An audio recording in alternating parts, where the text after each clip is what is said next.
So I'm going to start with a question, Eric. So if I told you that I am aiming to maximize muscle growth for overall for a particular muscle group, doesn't really matter. But I'm aiming to maximize muscle growth over the next 6 months, and I'm presenting you with a binary choice. I am either going to do sets of about 10 reps for the muscle group I'm training or about 25, 30 reps. Which one would you advise me to do from an evidence-based perspective? I'm thinking of a very specific page in the old manual studying for the CSCS exam, and they had the beautiful little infographic, where it was like, this is the strength range, and this is hypertrophy, and this is muscular endurance. Mm-hmm. Everybody went with that forever, and then all the studies came out with the really high rep, low load training, and everybody said, throw that away. So the two options you gave me, I would say both totally the same, no need to sweat over the details. So that is, I think, a very justifiable answer to give. And I also think that it's the wrong answer. And it's the answer I scripted for you. Correct. So if people are listening, don't be like, Eric's a dumbass and Greg and Eric are about to fight. No, we call this a learning opportunity. Apparently there's research on this. If instead of just giving someone the right answer, if you ask someone a question and they give the wrong answer, and then you can leverage the shame. Well, not leverage the shame, but in a thoughtful way, explain why they're wrong in a non-judgmental way. Apparently, people remember better. I got that from the YouTube channel Veritasium, so hopefully Derek wasn't bullshitting with that one. But anyway, so that's what we're going for here. Anyway, so the answer you gave, 10 reps, 30 reps per set seems to be the same. So for me as an individual trying to gain as much muscle as possible, no difference, doesn't matter. Either one's fine. So that is an answer that comports well with the research where, you take two groups of people, put one on one program, one on another program, run it for 3 months, 4 months, whatever, check gains over time. But that may not necessarily be true for individuals. And I think that that's a point that people intuitively understand really well in other contexts, but maybe don't understand quite as well intuitively when it comes to resistance training research. So here's an example. So let's say someone runs a study on basketball players in the off season where you take, you randomly allocate groups. You take one group of people and say, hey, this off season, all we're doing is resistance training, and we're going to try to get you as strong and powerful as possible. The other group, you say, hey, you gotta, you can't get too exhausted by the end of the game. We still want to be firing on all cylinders in the fourth quarter when the other team is fading. We want to be able to leave our starters in the game longer, etc. So the entire off season, we're just going to do conditioning work to try to get you in as good of shape as possible. If you run that study and the results are that for the subsequent season, there's no difference between the two protocols. Like the effects on, box scores are the same, like points, rebounds, assists, whatever. The effect on advanced stats is the same. You could compare those group means and say, hey, these were two similarly efficacious interventions. However, I think people who know anything about basketball wouldn't therefore assume these two things work the same on average, therefore they'll work the same for all individuals. So, if you have a young beanpole coming into the league like Chet Holmgren, it's pretty obvious that he does need to spend time in the weight room and bulk up so he doesn't get bullied on the post. So, for that individual, I think someone could look at that and be like, well, maybe these two interventions are similarly efficacious on average, but for this person, he definitely needs to be in the weight room. And for someone else who, maybe is already quite big and strong, but maybe has conditioning issues, dominant when they're fresh, but you can't keep them on the court for more than 5 minutes at a time. People would look at that person and be like, okay, well, they need to do conditioning. The weight training is fine. They're already strong enough. They need to get in better shape. So, I think people get that intuitively. But that same principle applies to resistance training research, where even though at this point we do have a lot of research suggesting that when you equate on a per set basis, take sets either to failure or pretty close to failure, on average, moderate rep and high rep sets result in the same hypertrophy. That doesn't necessarily apply to all individuals. And I think that applies in terms of both content creators and content consumers. So for content creators, if you look at research and two things look to be the same on average, it's kind of easy to put the message out there like, oh, these two things are the same. There's no difference. Like everyone in my audience, either one, totally valid option. For you, it doesn't matter what you do. And I think for individual consumers as well, there's also kind of an urge to interpret things that way. So even if someone putting out content isn't being that explicit about it, like, oh, there's absolutely no difference between these things, averages, individuals, they're the exact same thing. You kind of want to interpret things that way. So I see this play out, for example, like in discussions about failure versus non-failure training, where you can look at the research. It seems like, on average, there's not much of a difference, as long as the non-failure training isn't just super, super easy. But then, folks will get all up in arms and be like, hey, I used to train to failure all the time. I had bad gains. Now I'm doing more like submaximal training. My gains are a lot better. Fuck the science. It's all wrong. Yeah. So basically, you ask me a question.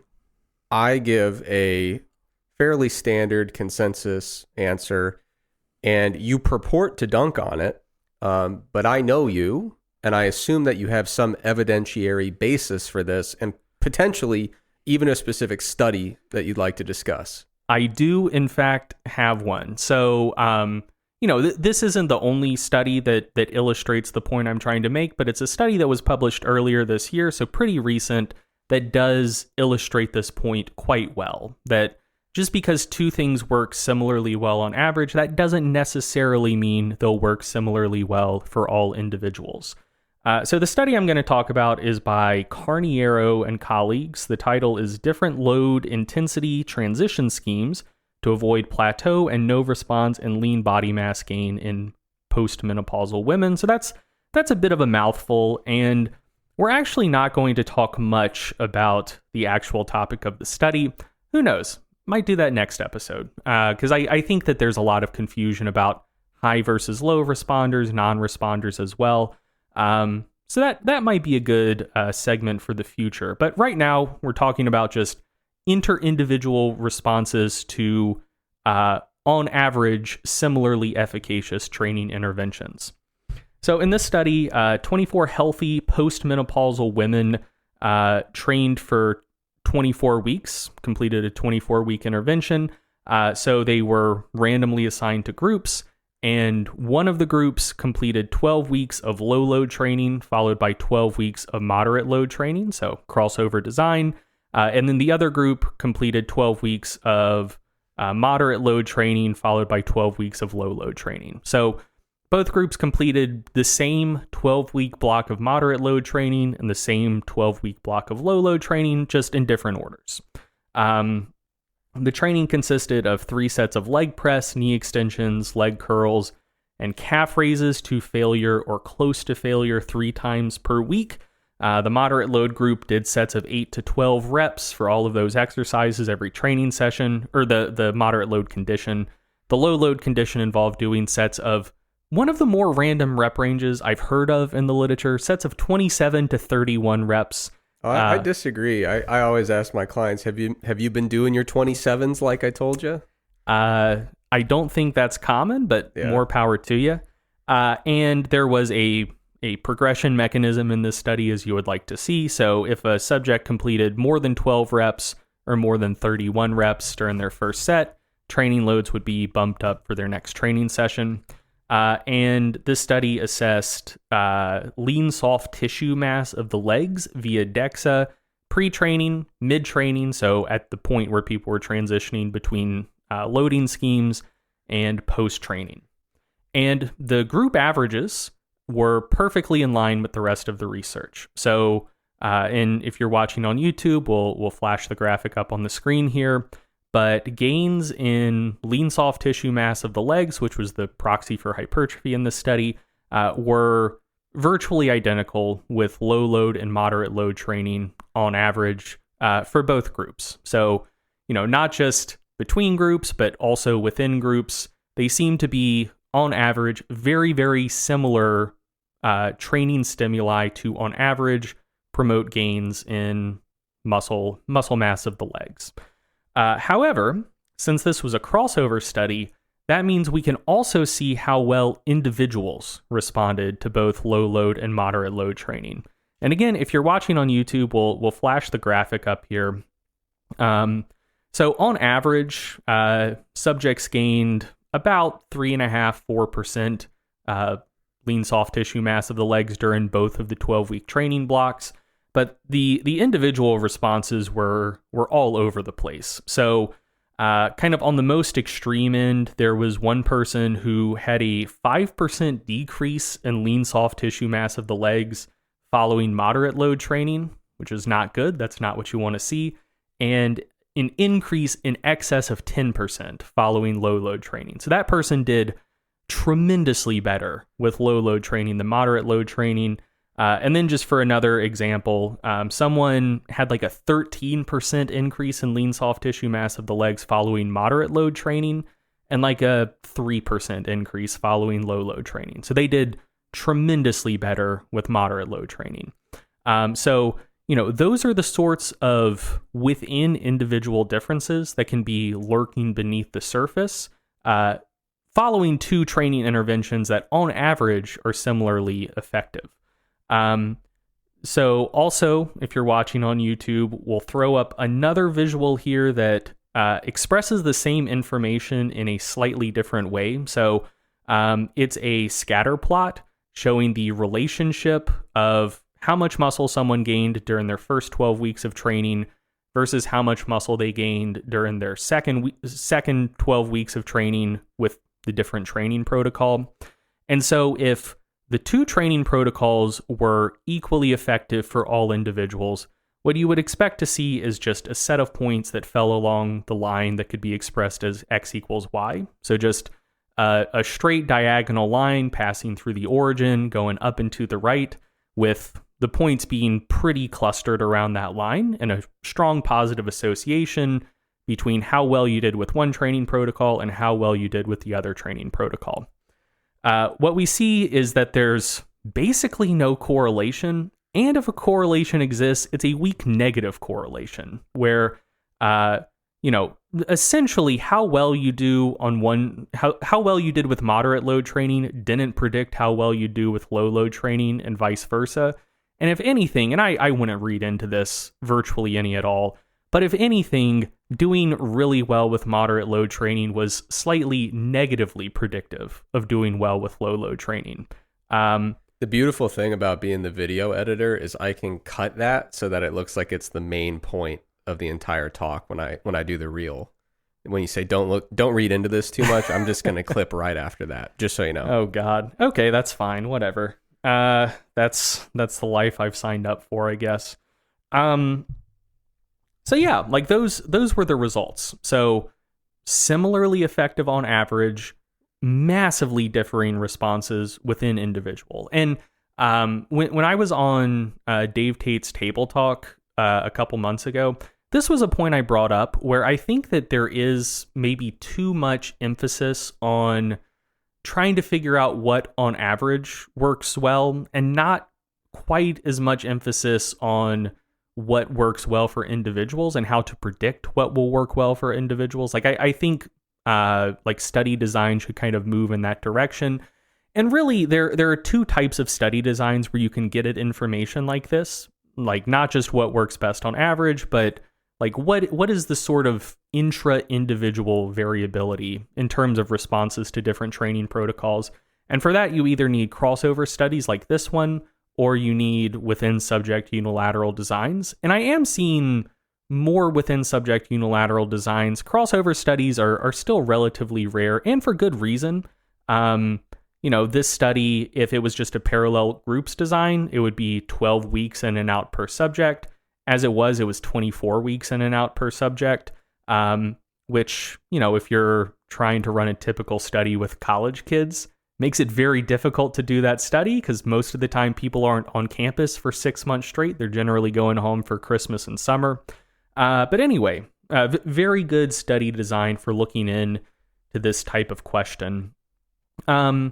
So I think that the main takeaway here is this is an important principle that you should keep in mind if you're a content producer when you're producing content, and when you're a content consumer, you should keep this in mind when you're consuming content. So if you're someone who's producing content, you need to be pretty careful about generalizing your N=1 experience to other people. So, in this case, one of these people, like let's say it's a postmenopausal woman with a YouTube fitness channel, and she does moderate load training. She does her sets of 8 to 12. She has a 5% reduction in lean soft tissue mass of the legs and says, hey, look, the fitness industry's fucking stupid. They're saying do your sets of 10 for hypertrophy. That's going to make you lose muscle. But if you do sets of 27 to 31, dude, you're talking about an increase in lean soft tissue mass of 10% over 3 months. Like that's the good shit. And so, that's a very common issue, I think, where like even in kind of the evidence-based community, like you'll see where someone tries something, they get good results with it, and then instead of just saying like, hey, I tried this thing, here's my anecdote, maybe give it a shot. They say, well, I observed this thing and it had to have happened for a reason. So let's go into the literature and just try to find maybe some mechanisms that could potentially explain it to therefore make my anecdote seem super generalizable and scientific. So that's one thing to be aware of. And also just kind of the key point here is if you are starting with kind of like a literature first approach where you are going into the research, looking to see what it says, if you're looking at two training interventions that don't seem to have differing effects on average, that doesn't mean that those two training interventions won't have different effects for a lot of individuals. And the differences within individual could potentially be quite large. And if you're a consumer of information, I think it's important to, like, when you read no difference, like two things on average seem to be similarly effective.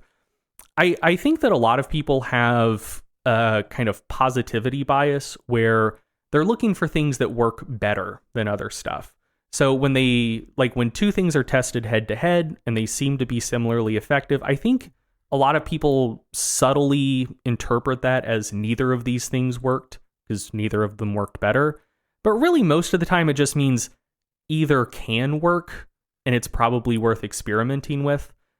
Because once again, like those two things could, like one of them could be much better for you or much worse.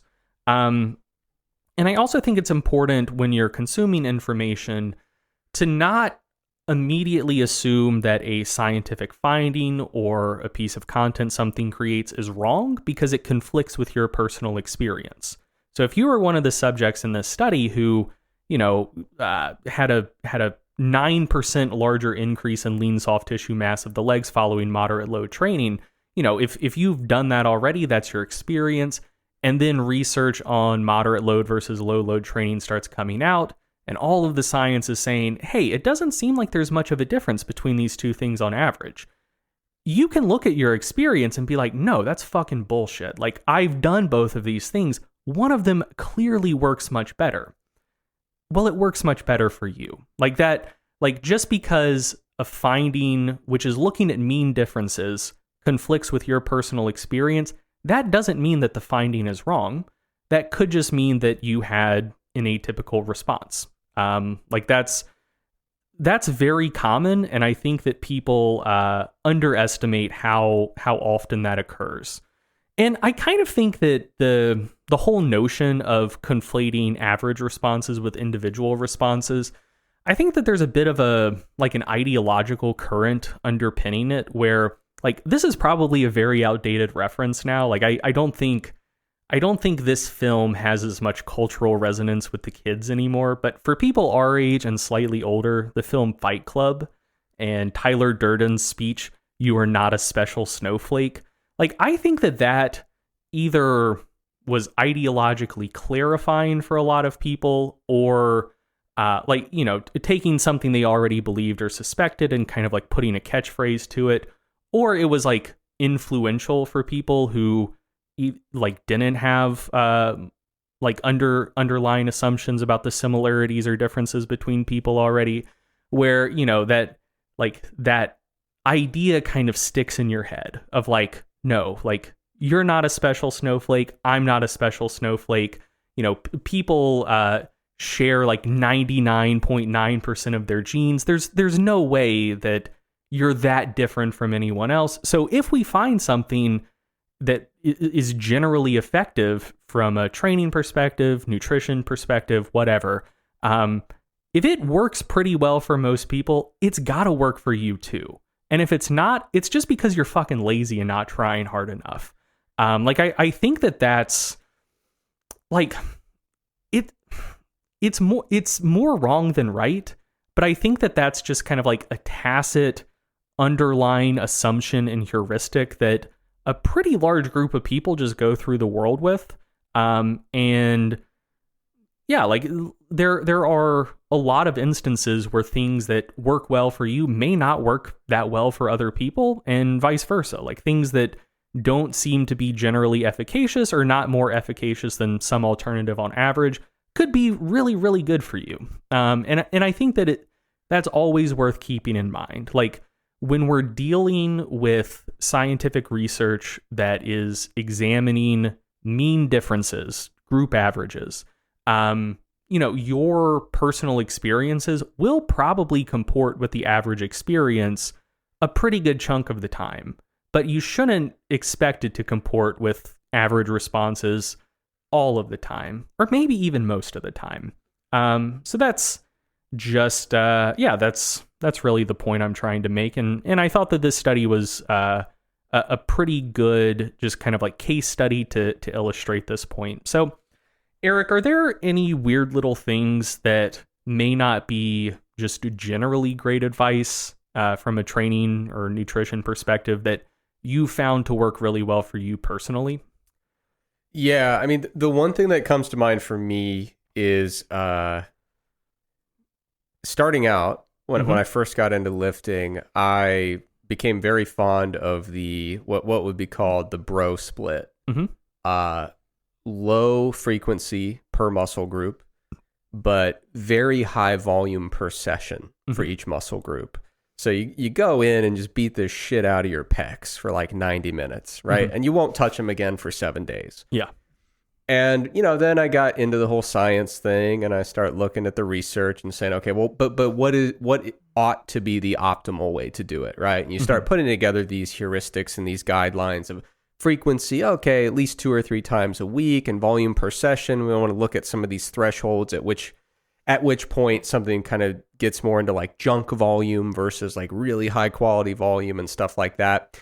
And, all throughout the years, I've experimented with different approaches, and I wouldn't say that, the kind of more evidence-based approach works poorly for me, but I will say I made progress on low frequency training programs that had very high volume per session. I made really great gains on bro splits that just don't seem compatible with kind of best practice guidelines or even some of the literature suggesting that they are less favorable. That would be the one thing that comes to mind for me. What about you?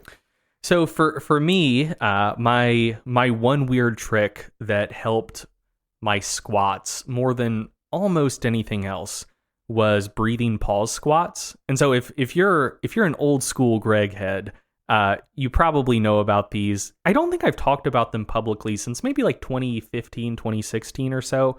But yeah, like, so my squats are at this point and have been for a long time my best lift. And getting really good at squats was kind of a two-step process where I did two things that may not be generally advisable. First, I did kind of like Bulgarian style training, like daily maxes, squatting multiple times per day, working up to a max, doing back off volume, just way more than should theoretically be ideal. Worked really well for me. And then when that stopped working as well, I just, like, I don't even remember how I came up with this, but I still never felt like really comfortable at the bottom of a squat, and I felt like I couldn't brace well. So I came up with breathing pause squats, which, like, I'm sure someone else did previously, but I just hadn't come across anecdotes of it before, where essentially I'd get a pretty light load, go down, and just, like, pause for a long time. And by a long time, I'm not talking like a 5 count. I'm talking like a minute or two. So, you know, I'd be doing full deep inhales, exhales, but like still bracing, but not trying to be like exclusively reliant on intra-abdominal pressure to brace and like kind of hold myself there. And boy, like that was probably second only to the Bulgarian style stuff, the most effective thing I ever did for my squat. And I fell into the trap of assuming that since they were so effective for me, they had to be good for other people too.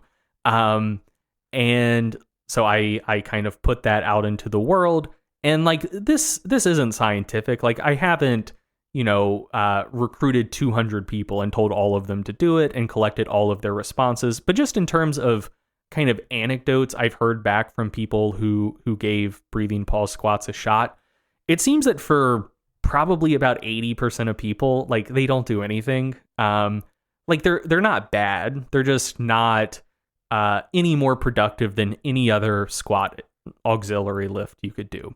But for like 10-20% of people, they are like borderline magical, where, over the span of 3-4 months, they put like 70 pounds on someone's squat. So, that's like, I think a good example of an approach to training, or in this case, like an exercise that really for the vast majority of people, it's not generally efficacious. But if it turns out to be the thing that you need, it like nothing else seems to scratch the same itch. Yeah.